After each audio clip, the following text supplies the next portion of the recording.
afternoon, good evening, ladies and gentlemen. It is my honor and privilege to be able to partake in this Tunisian World Brain Day commemoration. As we all know, this year has been dedicated to Parkinson's disease, and the Tunisian Society of Neurology has taken upon itself to continue its commemorations. The first webinar was held last week, Wednesday, and the second, this one, is taking place today. So I have been asked to speak about the genetics of Parkinson's disease in sub-Saharan Africa. My main disclosure is that I am not a specialist in the genetics of Parkinson's disease or any of our diseases, but I will certainly do my utmost to do justice to the topic.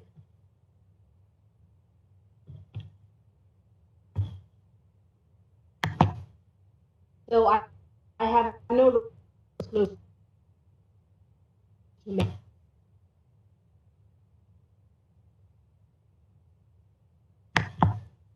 The following is going to be the outline of my presentation. We will speak, albeit briefly, about all these topics, the epidemiology of Parkinson's disease in sub-Saharan Africa, phenotypes of Parkinson's disease in sub-Saharan Africa, and we will address what we know, what we want to know about the genetics of Parkinson's disease in general, and discuss studies on the genetics of Parkinson's disease, specifically in sub-Saharan Africa. We will also have to, sadly, speak about the obstacles facing research in genetics of Parkinson's disease, and at the same time discuss the opportunities that we have in the research of Parkinson's disease in general and its genetics. So for the epidemiology of Parkinson's disease in sub-Saharan Africa, we know that there are few epidemiological studies. However, of the few studies that we have available, the estimates of Parkinson's disease prevalence in sub-Saharan Africa do vary widely across the different studies and the different regions that are studied. For example, we have, from some of the studies from Ethiopia, we have a prevalence of 7 per 100,000 population in Ethiopia, and the other range is 67 per 100,000 in Nigeria. Across other studies that we have from Senegal, Ghana, Togo, South Africa, the general range appears to be from 10 per 100,000 population to 235 per 100,000 in urban populations. As we all know, the population of Africa is young, with the majority being under the age of 50.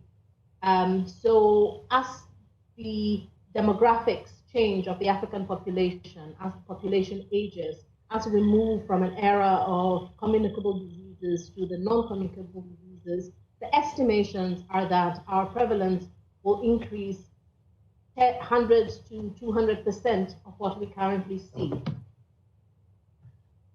Now, the phenotypes of Parkinson's disease in sub-Saharan Africa. We have few studies, again, about these. The majority come from South Africa, a few from Zambia, some from Tanzania, and a lot from Nigeria, that have looked into the phenotypes of Parkinson's disease, basically to try and understand, does the Parkinson's disease that we see on the African continent differ in any way phenotypically from the Parkinson's disease that is seen elsewhere? And most of these studies tend to show that a large percentage of the people with Parkinson's disease have sporadic Parkinson's disease of mixed subtype, where there is both tremor and akinetical rigid forms. We have about 55%. Tremor dominant subtype, it makes up 30%, and akinetical rigid about 15%. So in essence, it doesn't differ that much from the Parkinson's disease elsewhere. Now, these are the questions that we think are worth looking into. Why is it important to study the genetics of Parkinson's disease at all? We do have many questions still about what causes Parkinson's disease, what causes the familial forms of Parkinson's disease, and generally the sporadic cases. Is it a genetic condition? Is it a combination or interaction of genetic and environmental factors, etc.? What are the advantages of studying the genetics of Parkinson's disease in sub-Saharan Africa? Would it add to our knowledge of Parkinson's disease? And what do we already know about Parkinson's disease genetics in sub-Saharan Africa? We will note that there is a huge diversity gap in all the studies that we have available, including in the genome-wide association studies. There are a paucity of published studies in sub-Saharan Africa. And even of those studies that have included people of African ancestry, there are very limited amounts of people of African ancestry. And there are few systemic reviews and summary papers online. We will also talk about how we can fill these gaps and highlight a few of the ongoing efforts. So briefly about the genetics in general of Parkinson's disease, we know that there are several Parkinson-related alleles currently and growing. There are located PARK1 right up to PARK18 that cause familial forms of Parkinson's disease. Some of them are autosomic dominant inheritance patterns, some autosomic recessive, and others are known to merely be risk factors. The knowledge we have of Parkinson's disease underlying the development of Parkinson's disease has changed significantly since we started doing genome-wide association studies. So if we look at this slide, I'll find for you. Here. In genome-wide association studies, few notable alleles that we can implicate susceptibility to developing Parkinson's disease. And then after the genome-wide association studies, we see that there are a great deal more genes and mutations that we have discovered that are associated with Parkinson's disease. So some, as mentioned, form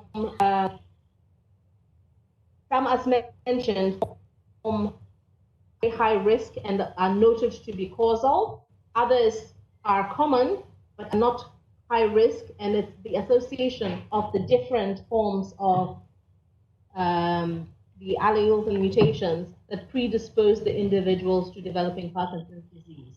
So monogenic forms, and in particular we're talking about the LRRK2, the SNCA, PJ1, Parkin, the different Parkins and pink alleles.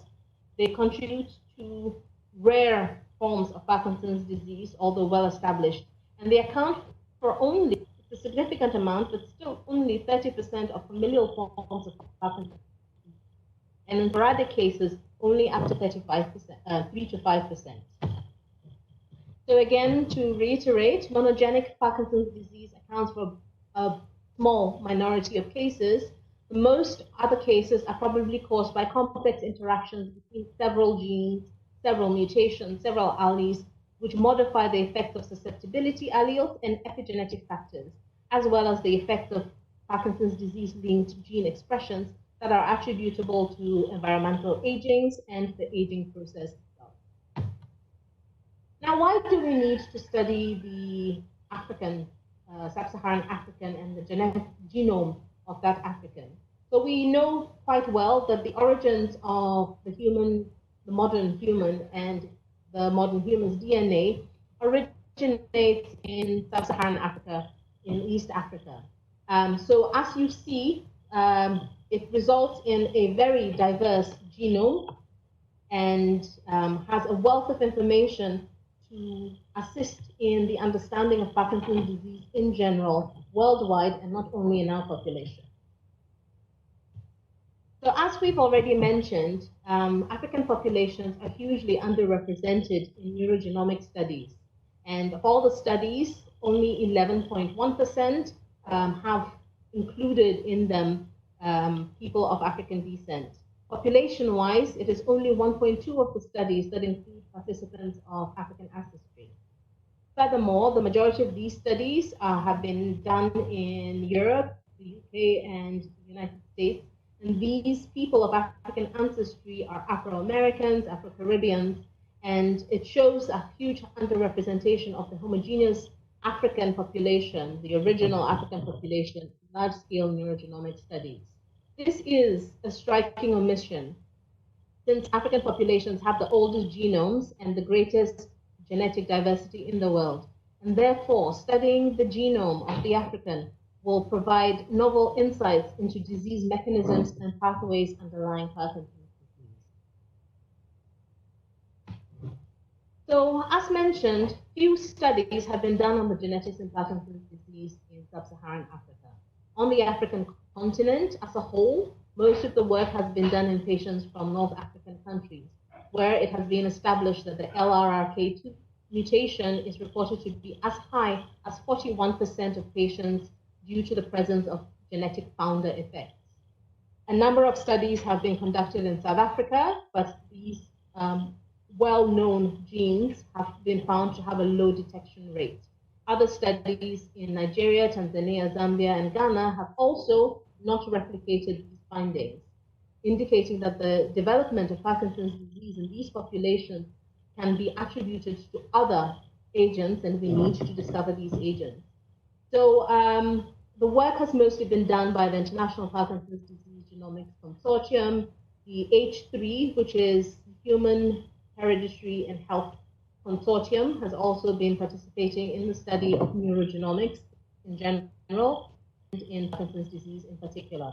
And again, so far, the studies that have been done have not replicated the findings that have been found in European studies and in North American studies. So before we can talk about genetics, we need a registry of patients. On the African continent, there is one published registry, and that's the Nigeria Parkinson's Disease Registry, where they try to indicate fairly big, replicable information about the patient, their phenotypes, familial disease history, and so on. And on the basis of this, and now start with biomarkers, look at genetic aberrations, and so on, to try and explain the Parkinson's disease in these individuals, and to state whether or not there are mutations that are seen and phenotypes disease.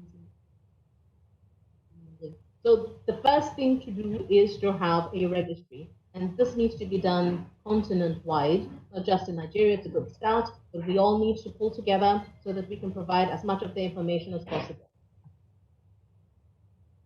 So as mentioned already, there are a few studies. We have the prevalence and genetics of Parkinson's disease in sub-Saharan Africa, and as mentioned, the data matches in terms of phenotype of Parkinson's disease that's seen elsewhere in other populations. The prevalence, as mentioned, also has been lower, and the explanation for that is that our populations are younger than that of Europe and the Americas. Nonetheless, we need more studies. These genetic studies, again, as mentioned, have often not replicated and not found the mutation rates of the known Parkin genes and alleles and mutations that we know are implicated in some of the familial forms of Parkinson's disease. There was a study done in South Africa and Nigeria that revealed novel variants in candidate genes, but the power and the implication of these genes is yet to be studied and understood. Again, here is an example of the LLRK2 gene mutation found. Again, looked thoroughly for, was found to be absent in a cohort of Nigerian Africans with Parkinson's disease. So it does look like Parkinson's disease is a lot more complex and cannot be easily attributed to specific single gene mutation. And as mentioned, it doesn't seem to be, this gene does not seem to be implicated in Parkinson's disease in sub-Saharan Africa. And again, the conclusion is further studies using larger cohorts, because that's another problem, having large enough numbers so that the data that comes out of these numbers can be considered to be accurate. So Parkinson's disease research on the African continent, what are the obstacles and opportunities? we do know for certain that the genetic and environmental diversity across the African continent provides a wealth of information and opportunities for research into the epidemiological patterns of Parkinson's disease occurrence, its phenotypes, and genetic and environmental causative factors. There is still much to learn as to why Parkinson's disease occurs and what are the risk factors and causative mutations. As therapeutic options become more detailed, precision-tailored therapeutic options in Parkinson's disease, both for the African population and worldwide, will benefit from a greater understanding of the genetics of Parkinson's disease in a genetically diverse population, such as that found in sub-Saharan Africa. Again, the world is a global village. We are all genetically diverse, though unique in our own ways, but with a lot of similarities as well. So information that is important for the African population will benefit the worldwide in general. We do have to acknowledge some of the obstacles that we face. Addressing the problem is not just stating that we have a problem and using it as an excuse, but it is an opportunity to note what the issue is and address it. If we do not note what the problem is, we cannot address it. So the obstacles, the main obstacles, are unfortunately a paucity of neurologists in the majority of sub-Saharan African countries, not just neurologists, but neuroscientists, neurogeneticists, as well as significantly limited resources that are given to infrastructure, financing, human resource that is allocated to research. Identifying these problems means that we know where the problem lies and logically how we're going to fix it. We do know now with the creation of the African Academy of Neurology that we do exist. We know our numbers. We can work together, pull together our efforts to show that we do have some of the diseases that historically we have been told by studies from elsewhere occur rarely in our populations. And we need good backing, good solid backing to say that, yes, we do have these conditions. These are the peculiarities of these conditions, the nuances associated with managing these conditions in our environment, and so on. So with that, the opportunities are plentiful. We need to work together. Again, we do live in a global village. We all rely on each other. And we need to take good opportunity and collaborate with different regions because we will all benefit from it. It's a human endeavor. And as humans, we will all benefit from it. So I think there's plenty of room for work, plenty of room for development, and definitely plenty of room for collaboration. And I am certain that my colleagues, both in the field of neuroscience in general, genetics, will look forward and be productive to answer some of the questions that were raised in this presentation. Thank you very much for your attention.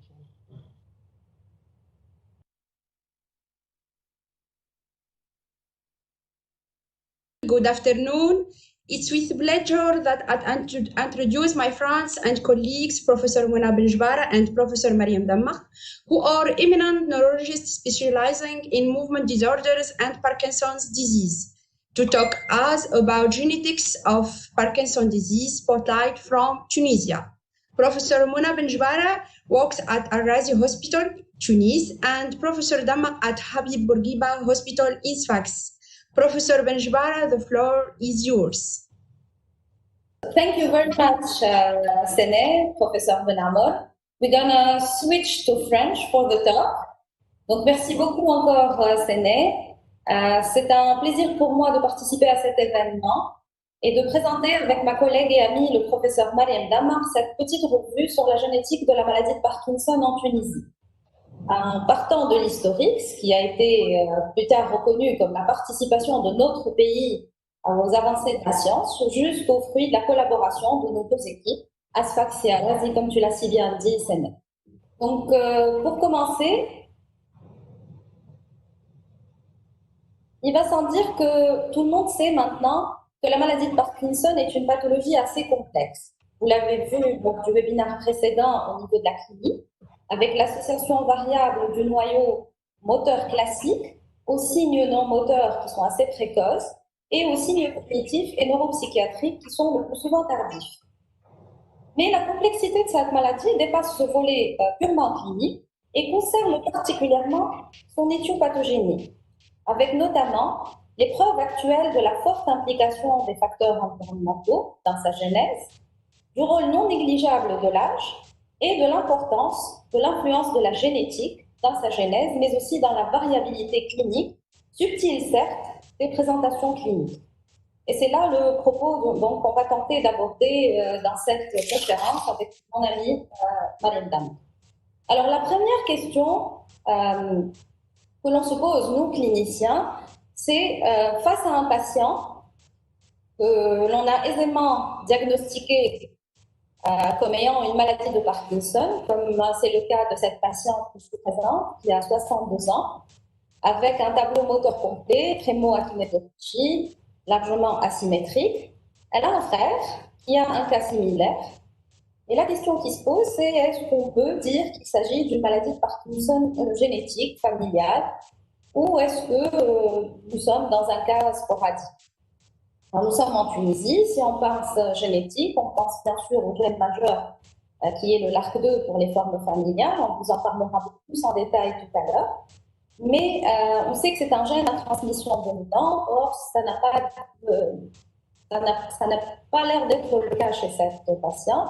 Et il est clair que finalement, sur la seule clinique, aussi fine et précise soit-elle, si le tableau est aussi pauvre, on ne peut pas deviner que dans cette famille tunisienne, il s'agit dans ce cas-là d'une mutation du gène de la glucocérébrosidase, responsable de la maladie qui a causé son tableau parkinsonien.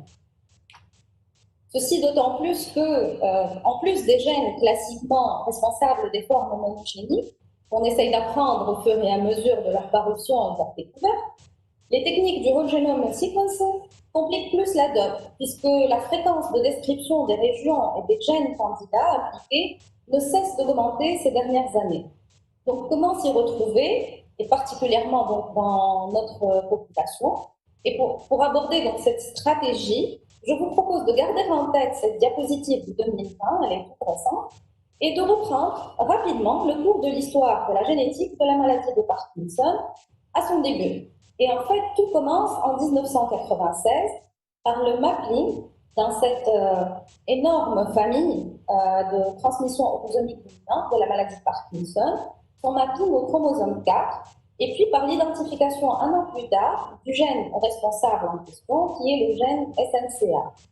Et c'est à partir de cette date-là que l'hérédité de la maladie, qui était chuchotée auparavant, était pour ainsi dire comme ça prouvée et serait responsable dans les premières publications des formes à début précoce de la maladie. Alors toutefois, dans les 2 années qui suivent, donc très très vite après, les équipes qui ont voulu chercher ce même gène dans leurs familles respectives ont un petit peu désenchanté, du moins au début, puisqu'ils n'ont pas retrouvé la même mutation, la même anomalie génétique, mais ça a permis d'arriver à la conclusion qu'ils ont trouvé deux nouvelles régions chromosomiques, qui seraient impliquées, et ça a permis justement d'arriver à la conclusion que la maladie de Parkinson familiale est génétiquement hétérogène. Alors, en même temps, en Tunisie, en 1996, notre maître, le professeur Mézira Pouja, grâce à laquelle nous avons appris cette pathologie, elle était en train de finaliser sa thèse de doctorat d'État en médecine sur les formes familiales de maladie de Parkinson en Tunisie, dirigée à l'époque par le professeur Moni Ben Hamida, le pionnier, qui a su et qui a vu le tableau moteur ne présente pas de grosses particularités par rapport aux formes sporadiques. Donc aujourd'hui, plus de 20 ans plus tard, plus de 20 ans après la confirmation du rôle de la génétique dans la genèse de la maladie de Parkinson, eh ben, on est dans une situation, je dirais, plus compliquée. Pourquoi? Eh ben, parce qu'à côté des formes monogéniques, une mutation donne la maladie, qu'elle soit de transmission autosomique récessive ou autosomique dominante, et c'est des cas de figure qui restent relativement rares, ça représente à peu près 30% des cas familiaux et 3 à 5% des cas sporadiques. La grosse majorité de l'implication de la génétique réside dans la découverte de nombreux gènes de risque de la maladie. Ainsi, on va dire que la classique distinction entre forme sporadique et forme familiale nécessite une profonde révision, puisque la majorité des mutations causales de la maladie de Parkinson peuvent exister chez des patients où on n'arrive pas forcément à retrouver des cas similaires dans leur famille. Et ces mutations sont héréditaires avec un taux estimé actuellement jusqu'à entre 10 et 30% de transmission.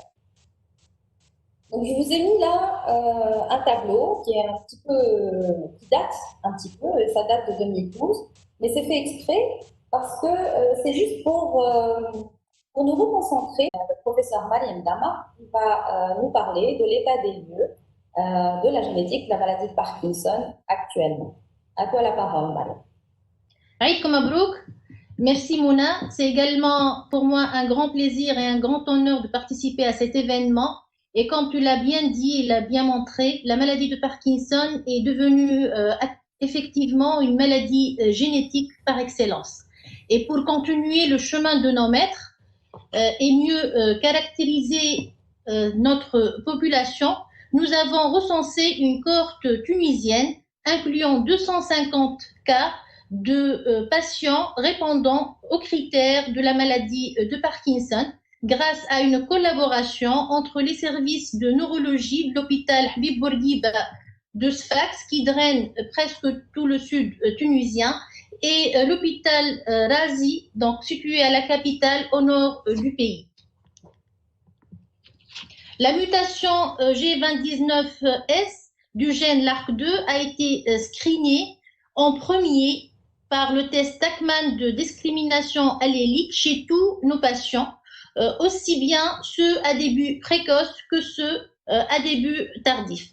Puis les patients négatifs, c'est-à-dire ne portant pas cette mutation, ont été criblés pour 23 autres gènes. 107 patients sur 250 avaient une mutation G2019S du gène LARC2, soit 42% de cas, c'est-à-dire presque la moitié. La forte prévalence de la mutation G2019S est due probablement à un effet fondateur d'origine berbère datant de plus que 4000 ans. L'âge moyen de début de la maladie était de 45 ans, plus ou moins 12. Nous avons noté une prédominance masculine qui n'était pas significative et un haut taux de consanguinité, surtout chez les patients à début précoce de la maladie. Sur le plan clinique, les patients porteurs de la mutation G2019S avaient des symptômes cliniquement similaires à ceux des non-porteurs. Cependant, nous avons noté un âge de début plus précoce que les non-porteurs, presque 4 ans de différence, un phénotype plus bénin et moins de défaillance cognitive. 13 patients étaient homozygotes, mais ils ne différaient pas sur le plan phénotypique des patients hétérozygotes.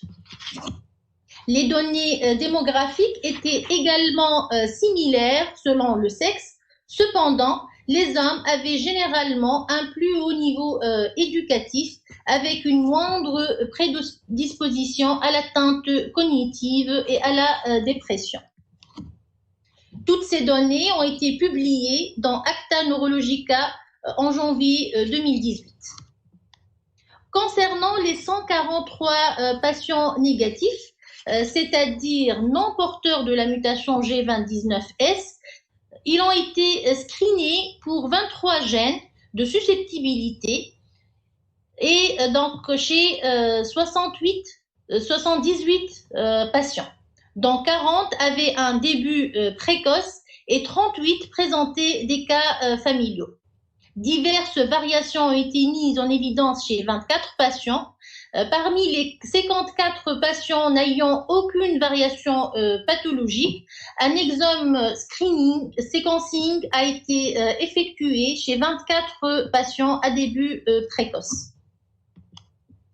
La mutation PARC2 étaient retrouvés chez uniquement 2 patients à début précoce dans notre cohorte, ce qui prouve que sa prévalence est faible en Tunisie. En effet, elle était même moins fréquente que la mutation du gène PINK1 qui était retrouvée chez 10 de nos patients. Une nouvelle mutation de ce gène a été découverte chez une famille. Une mutation du gène GBA a été également relativement fréquente, donc 5 patients dans notre série, avec la découverte d'une mutation autosomique dominante nouvelle. Une mutation composite du gène SINJ1 a été mise en évidence chez 2 patients d'une même famille présentant une forme juvénile de la maladie associée à une épilepsie. Ainsi, dans notre cohorte, la mutation G2019S était particulièrement plus fréquente. Cependant, nous n'avons pas encore dévoilé tous les secrets chez une bonne proportion de patients parkinsoniens tunisiens. Les patients ne présentant pas la mutation LARC2 ont été inclus dans cette étude multicentrique qui a évalué les fréquences des mutations Parkin, PINK1, DG1 dans une cohorte de 1587 cas d'origine caucasien, donc France et Turquie, et arabo-berbère nord-africain.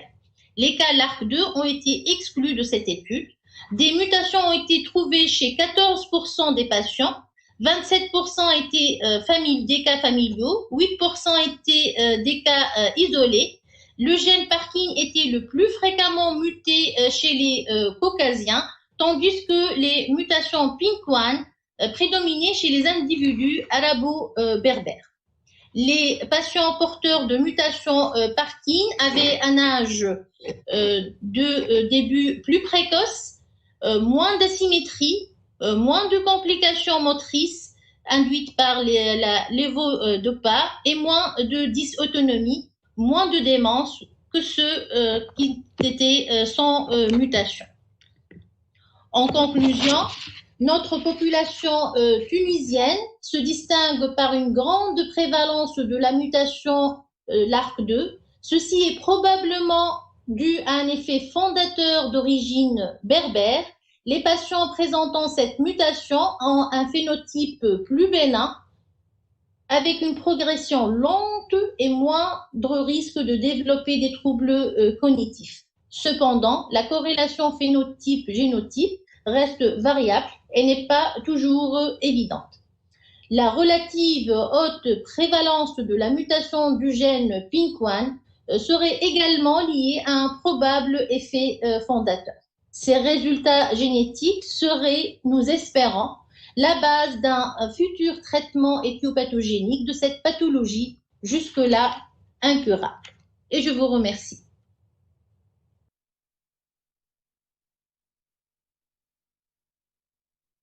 Good afternoon, everyone, and thank you very much for having me with you today. My name is May Rizig. I am a clinician and a geneticist working at University College London, and I'm delighted to be with you here today to speak to you about a new initiative to study the genetics of Parkinson's disease in Africa.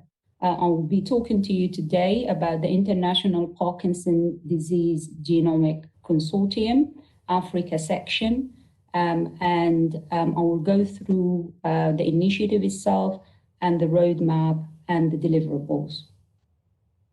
So I will go through a few introductory slides talking about why this particular initiative is important to Africa and what the mission that we would like to achieve through this particular consortium, and how we would like actually to achieve those deliverables and the framework.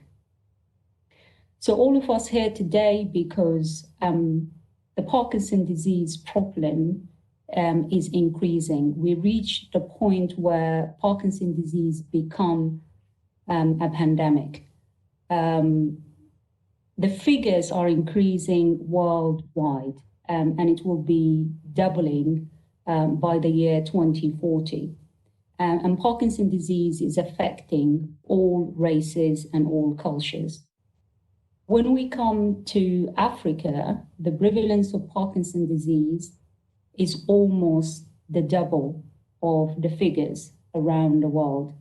If we can look at this particular slide and we focus on the North African countries, the prevalence the percentage change in the prevalence within the coming few years can be up to 40%. And the figures are increasing across Africa as well, particularly in East Africa, where it can reach about, it will increase by about 20%. And the remaining parts of Africa between 10 and 15%. So Africa has a unique central role of understanding the genetics of any type of a disease, particularly the neurological disorders, for several reasons. And this particular slide summarizes those reasons. Africa itself is quite big. It's about 26% of the world population. We spoke about the rising figures of Parkinson's disease across Africa. Africa has a diverse population and has a unique genetic characteristics which make studying the genetics of Africans particularly interesting and useful for all nations. And on the other side is very little is known about the genetics of Parkinson's disease in Africa. I will go through a few slides quite quickly just to recap on the point which I mentioned previously. So Africa is composed of 58 countries. The population of Africa, as we said, is about 17% now of the world population. It will reach about 26% by the year 2050. The 5 largest countries in Africa by population, which is Nigeria, Ethiopia, Egypt, Congo, and South Africa, is almost equal to the population of Europe. This slide particularly emphasized the fact that all of us migrated from Africa about 100,000 years ago. So in theory, everyone who is living now around the world has a little bit of African DNA on them, inside them. So African themselves has a huge phenotypic and genetic variabilities and cultural variabilities as well. There are more than 2,000 distinct languages around Africa. And as I said, the African genome is quite unique. There are certain characteristics related to the linkage disequilibrium and the admixture of the populations inside Africa, specifically people who are living in the north and east part of Africa. They have a high degree of admixture within them. And then there is another unique characteristic where the African genome itself, apparently it's larger than the reference human genome. And this particular publication by Sherman et al. In Nature Genetics last year described that the Pan-African genome is nearly 10% bigger than the human reference genome. Still, we don't know what the significance of these findings are, but it will reflect in what we're expecting will reflect in a lot of findings when it comes into health and disease.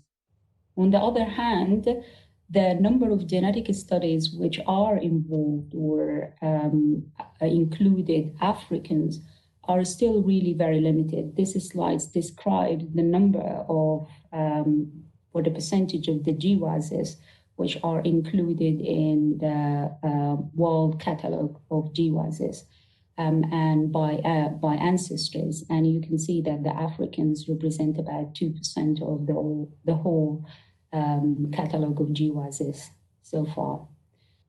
So the Parkinson Disease Genomic Consortium, the International Parkinson Disease Genomic Consortium Africa, has set to close this particular gap in the genetic studies of Africans with Parkinson's disease. The mission of the IBDGC Africa is to improve the scientific understanding of Parkinson's disease and other neurodegenerative conditions in Africa.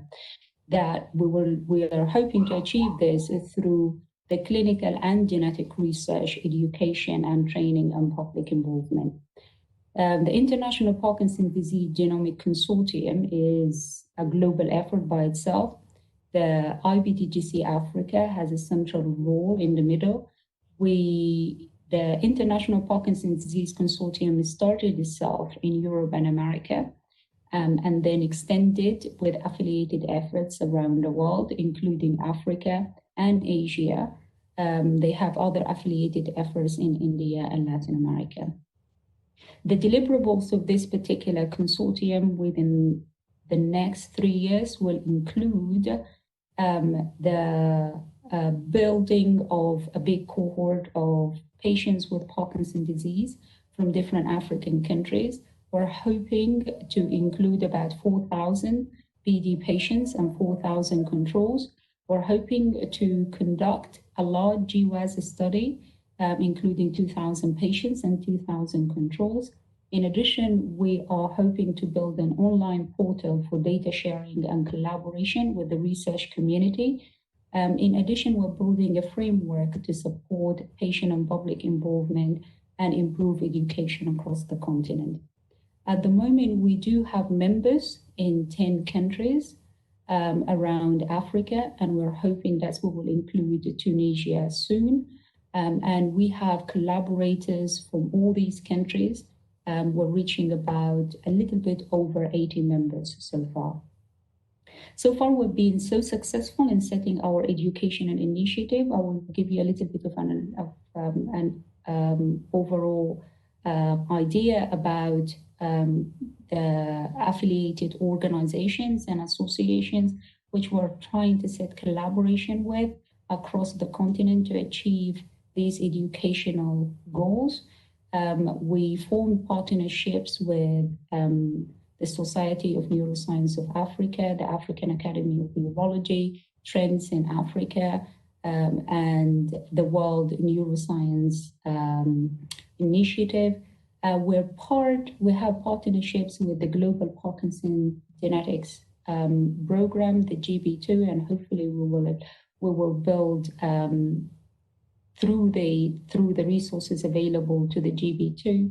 We will build few programs for training, and hopefully we will invite students to train and gain studentships.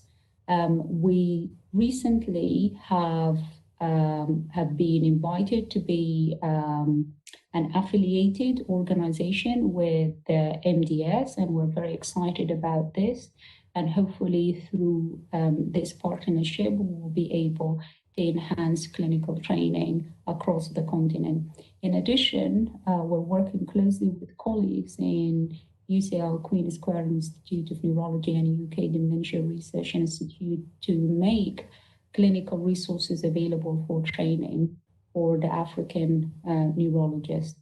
We have multiple online activities. One of them is our webinar series, which we started last month, and it will continue for the next 12 months.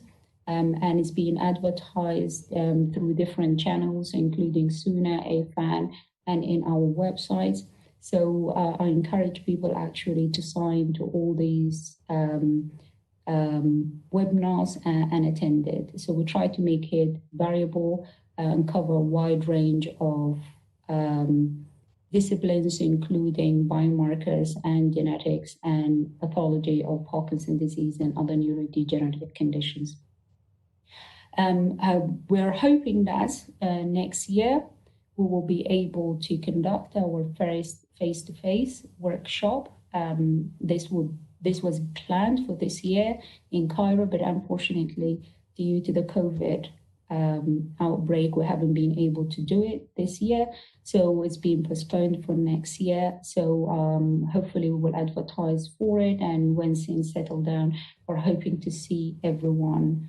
And hopefully a lot of Tunisian neurologists will be able to join us in Cairo. These are my two last slides, and I would like to emphasize in our passion about involving patients and advocates to improve the life of people with Parkinson's disease across the continent. We recently been successful in launching a campaign led by our patient advocate, Omatola Thomas, who you can see her photo here. I encourage all people actually to go to the website www.parkinsonsafrica.com to see the video there. We call it 7 Reasons. And it's capturing the patient and public involvement groups from several African countries. We're hoping to improve the life of those people through eliminating stigma and increasing awareness about Parkinson's disease. We've just started the journey, and hopefully through this advocacy program, we will be building few campaigns in the coming few years.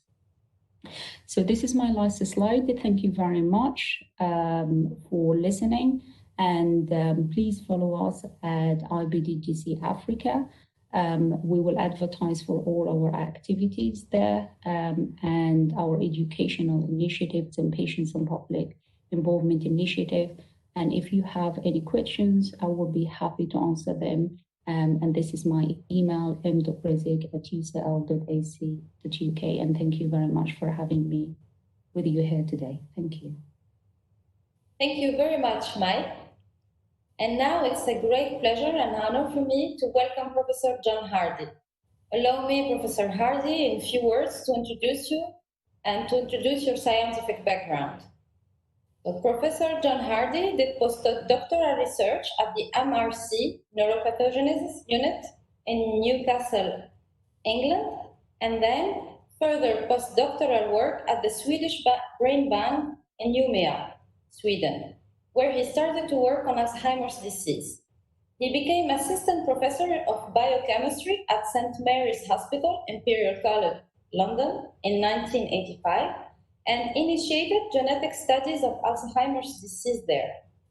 He became associate professor in 1989 and then took the Pfeiffer endowed chair of Alzheimer's research at the University of South Florida in Tampa in 1992. In 1996, he moved to Mayo Clinic in Jacksonville, Florida as consultant and professor of neuroscience. He became chair of neuroscience in 2000 and moved to National Institute of Aging, Bethesda, Maryland as chief of the Laboratory of Neurogenetics in 2001. In 2007, he took up the chair of molecular biology of neurological disease at the Vita Lila Weston Institute of Neurological Studies, University College London. On November 2015, he was awarded the Breakthrough Prize, and in 2018, jointly the Brain Prize from the Lundbeck Foundation in Denmark. Professor Hardy, thank you again for accepting our invitation to talk on the pathways of Parkinson's disease with a special focus on LRRK2. And please, the floor is yours.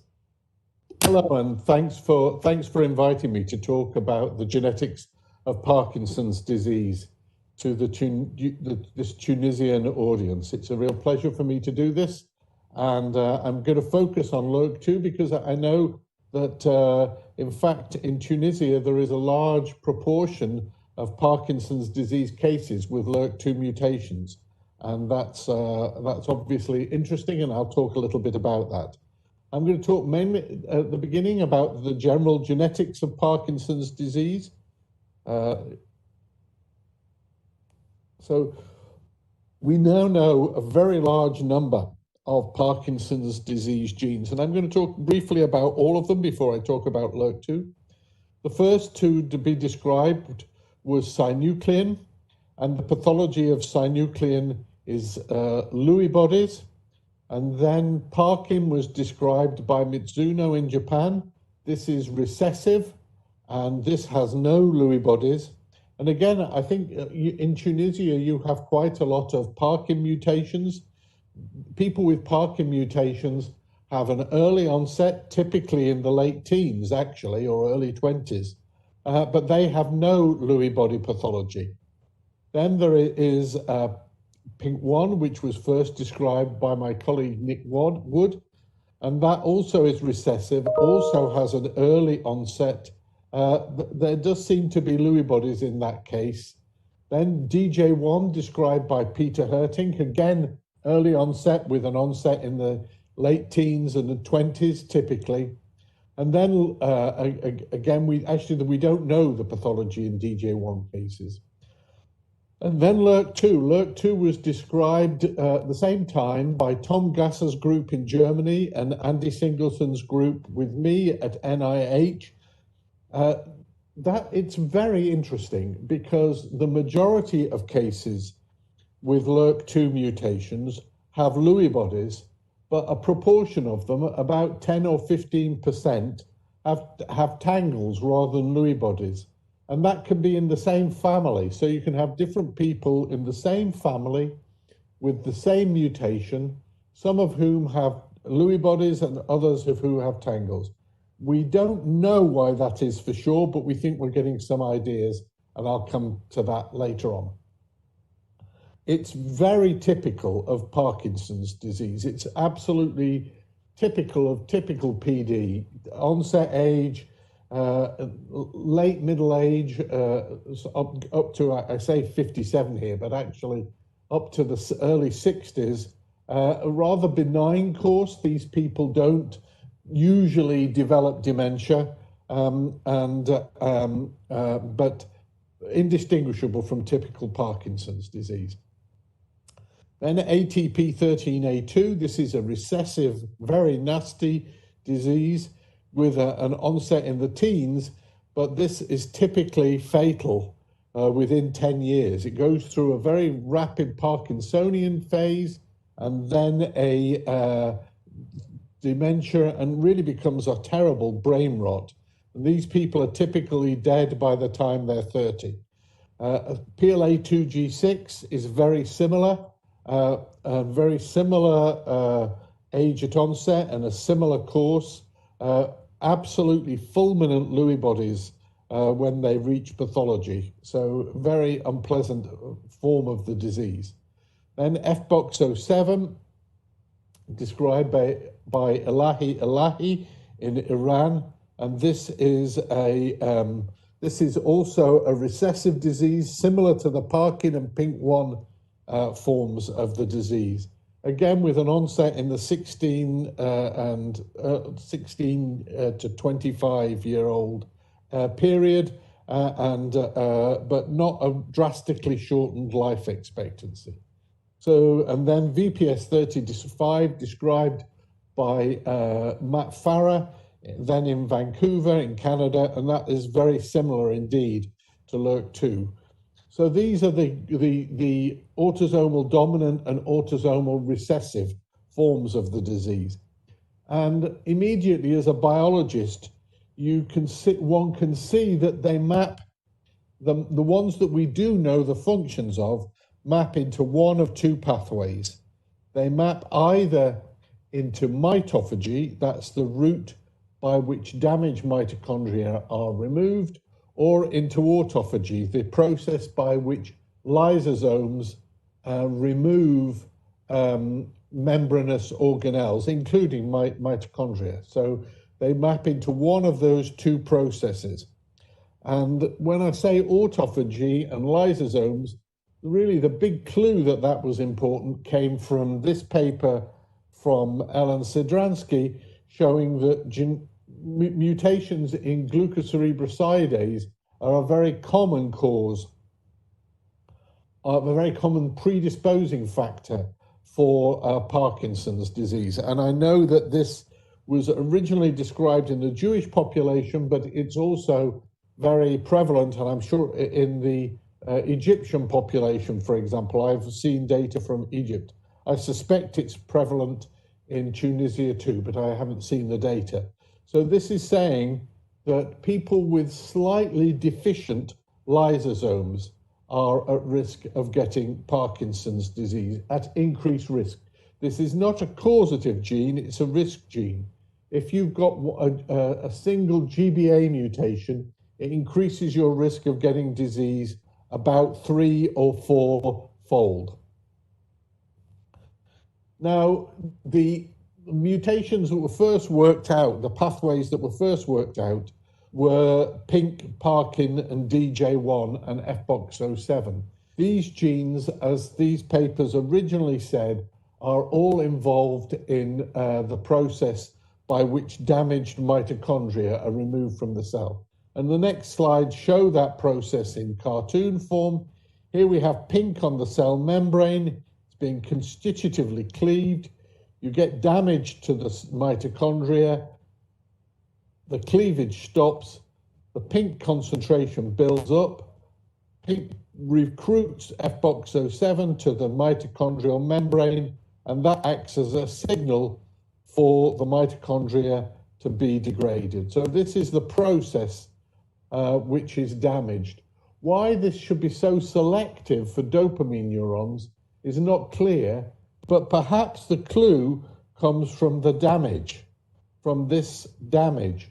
Dopamine metabolism is highly oxidatively stressful, and maybe the special thing, if you like, about dopamine neurons is the oxidative damage, which leads to mitophagy being more important in nigral neurons than in other neurons. Now, in fact, the pathologists have been saying there was something wrong in mitochondria for a very long time, and this is a 25-year-old paper showing that there was a problem with mitochondria in Parkinson's disease from that era. Now, a really big breakthrough, really, in our understanding of Parkinson's disease came from these two papers published back-to-back in Neuron in 2004 by Andy Singleton in my department, then at NIH, and Tom Gasser in Germany. And they described LRRK2 mutations as very common causes of Parkinson's disease. The original identification of the locus, but not the gene, had come from Japan. A group in Japan under Fuyinawa had shown that the gene was on chromosome 12, and that was what was cloned by Andy Singleton and Tom Gasser. And the surprise was, I think, that when this gene was cloned, we thought that it would be a rare cause of Parkinson's disease. It had just been described in a linkage study in a very few families. But immediately afterwards, we started to find that some of the mutation, the mutation most famous is a mutation G2019S, was very common indeed. And in fact, the founder of Google, Sergey Brin, who has some Jewish ancestry, has this mutation, and his mother has Parkinson's disease. And indirectly, this has led to a lot of funding for Parkinson's disease research, because he has given money through the Fox Foundation to actually work on LRRK2 and on LRRK2 Parkinson's disease. Now, I've been talking so far about the Mendelian forms of Parkinson's disease, that is, where it runs in a family. But what we've found as we've done genome-wide association studies is that LRRK2 here on chromosome 12 is actually a risk locus for typical Parkinson's disease. So I'm not talking about mutations now, I'm talking about normal genetic variability. Normal genetic variability in LRRK2 affects everybody's risk of getting Parkinson's disease.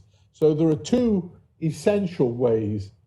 LRRK2 mutations can give you the disease in an almost straightforward way, but normal genetic variability contributes to one's risk of getting the disease.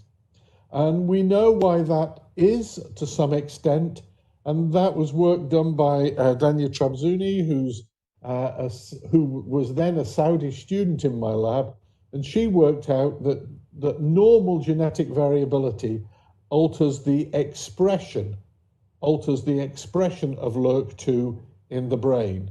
So normal variability in the expression of LRRK2 alters one's risk of getting disease.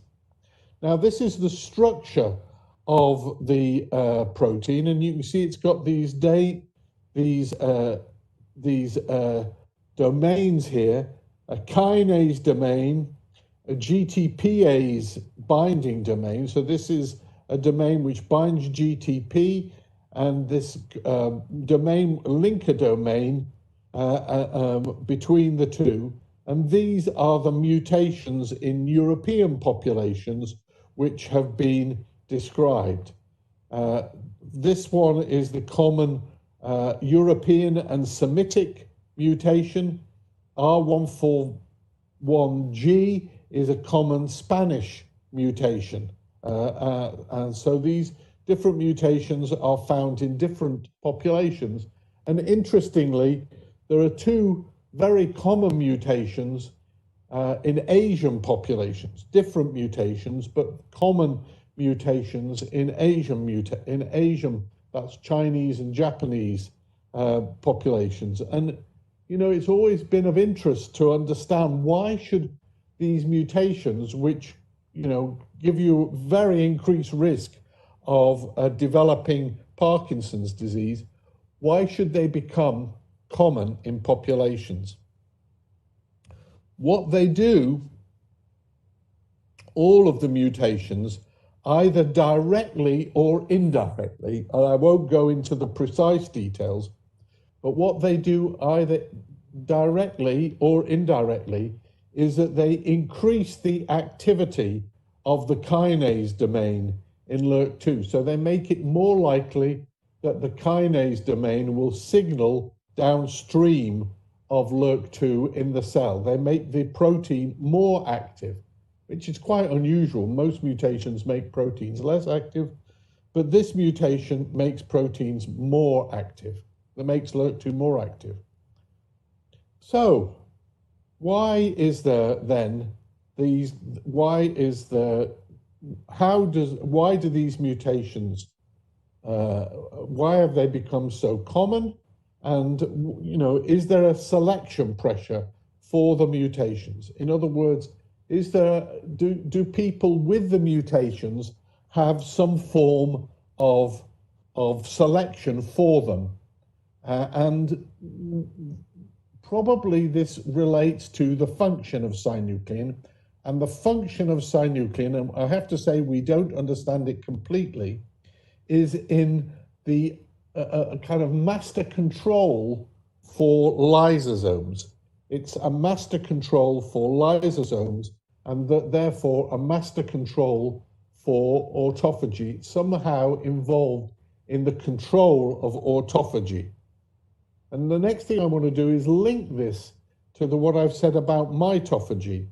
We can now see that the LRRK2 together with these other known genes act on autophagy. The genes I mentioned to start with act on mitophagy, but of course mitophagy is really a subclassified form of autophagy because this is the lysosome here. And so one can see as these as two pathways and which, if you like, reach a traffic jam at the lysosome, and LRRK2 is part of that process.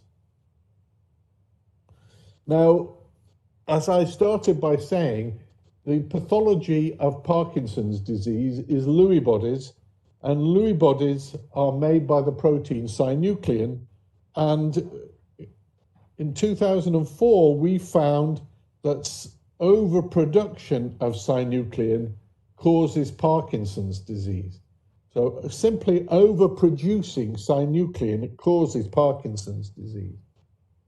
And the interesting thing about this is that Crank's group in Chicago has shown that synuclein is metabolized through lysosomes. And so we show basically that overproducing the protein causes disease, and having systems which fail to metabolize it also predisposed to disease. So these findings are all consistent. So what is the role of LRRK2? And the role of LRRK2 is to regulate autophagic activity. It regulates autophagy. And it regulates autophagy in this part of the process here. So we don't know exactly where it regulates it, but LRRK2 impinges on this part of the process by which lysosome formation is controlled. So LRRK2 operates down here, and LRRK2 inhibition inhibits this process, and the mutations increase it. Now, I wanted to come, before I finished, I wanted to come onto the idea of putting this process and trying to understand why this process might have been, and why mutations might have been selected for. Leprosy and tuberculosis have been two common and very dangerous diseases across the world until recently, and actually in some countries still are a problem. And it seems that LRRK2 mutations and LRRK2 overexpression protects against leprosy and tuberculosis, which is a very similar disease. So one can imagine a situation where when there was, and actually one can certainly think of this type of selection in these horrible days of COVID. If you have a selection against a fatal and common disease, then you will have children, and your neighbors who don't have that favorable genetic makeup will not have children. And so you see that you can have a selection for things, in this case, like LRRK2 mutations. And so what we think is going on, and the reason that each different population has a different mutation which has been selected for, is that at different times, different populations have had epidemics, infectious epidemics, such as leprosy and tuberculosis, which they have been selected to survive, and that has led to the mutations which help their selection become more prevalent in that population. And that's why I would suspect that LRRK2 mutations are common in Tunisia and in other populations. Now, we've just also gone on and looked at other Parkinsonian diseases, and this paper is available only on bioRxiv. It's not been peer reviewed, but it's available on this website. And in this paper, we show that genetic variability in progressive supranuclear palsy, which of course is a tangle disease, but Parkinsonian, like Parkinson's disease, also has a risk at LRRK2, and it's rather similar to the risk in PD. The more LRRK2 you seem to make, the greater the risk of disease, and that is consistent. So it's a consistency, but how do we explain it? Well, the way we explain it at the moment, and this is definitely subject to change, is that LRRK2 is not involved in the initiation of the disease. It's not involved in synuclein Lewy body formation or tangle formation, but rather is somehow involved in the spread of the disease between neurons.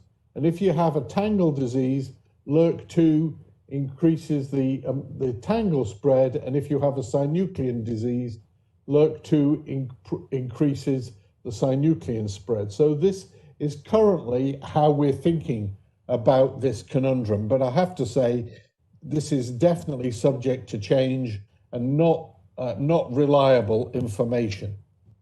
So to summarize, LRRK2 mutations are the commonest cause of PD.